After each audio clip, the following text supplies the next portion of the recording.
இந்த வீடியோக்குள்ள போறதுக்கு முன்னாடி நம்ம சேனலை சப்ஸ்கிரைப் பண்ணாதவங்க சப்ஸ்கிரைப் பண்ணிடுங்க, பக்கத்துல இருக்க பெல் பட்டனையும் கிளிக் பண்ணிக்கோங்க. வாங்க வீடியோக்குள்ள போகலாம். தமிழ் சினிமால எப்பவுமே வாரிசு நடிகர்கள் பார்வையாளர்களோட எதிர்பார்ப்பை கிளப்புவாங்க. ஆனா எல்லாருமே தாம் வெற்றி பெற்று நீண்ட பயணம் செய்ய முடியல. சிலர் ஆரம்பத்துல நல்ல என்ட்ரியோட வந்தாலும் அதுக்கப்புறம் மெதுவா இண்டஸ்ட்ரியில இருந்து மறைஞ்சிடுவாங்க. அப்படிப்பட்ட சில நடிகர்களை இந்த வீடியோல பார்க்கலாம். ஆனந்த் பாபு. காமெடி கிங் நாகேஷோட மகனான ஆனந்த் பாபு 80களில் டான்ஸ் ஸ்கில்ஸ்ல புகழ் பெற்றிருந்தாரு. ஆனா சில கெட்ட பழக்கங்களாலையும் கெரியரை தொடர்ந்து நல்ல ஸ்கிரிப்ட்ஸ் கிடைக்காததுனால சினிமாவை விட்டே போயிட்டாரு. பிருத்திவிராஜன். தமிழ் சினிமாவோட மூத்த நடிகரான பாண்டியராஜனோட மகன் தான் பிருத்திவிராஜன். இவரு தந்தையோட இயக்கத்துல வெளிவந்த கைவந்த கலை அப்படின்ற படம் மூலமா அறிமுகமானாரு.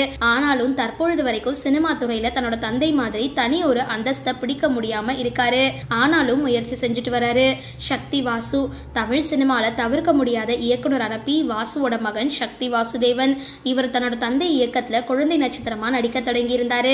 இதை தொடர்ந்து 2007ஆம் ஆண்டு வெளியான தொட்டால் பூ மலரும் அப்படின்ற திரைப்படம் மூலமா ஹீரோவா கோலிவுட்ல அறிமுகமானாரு.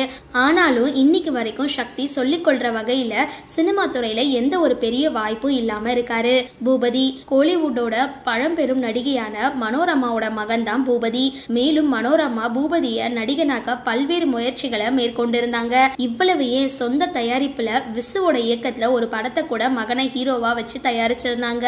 ஆனாலும் அது எல்லாமே தோல்வியில முடிஞ்சிருந்தது. இதுக்கு மிகப்பெரிய முக்கிய காரணம் பூபதியோட மது பழக்கம் அப்படின்னு சொல்லப்பட்டு வருது. கார்த்திகா நாயர். தமிழ் சினிமாவோட மூத்த நடிகையான ராதாவோட மகள் தான் கார்த்திகா.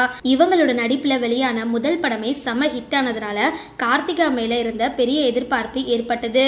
ஆனா அந்த அளவுக்கு இவங்க ரசிகர்களோட எதிர்பார்ப்பை பூர்த்தி செய்யல. சரி, இந்த வீடியோ பத்தின உங்களோட கருத்துக்களை கீழே கமெண்ட் பாக்ஸ்ல போஸ்ட் பண்ணுங்க.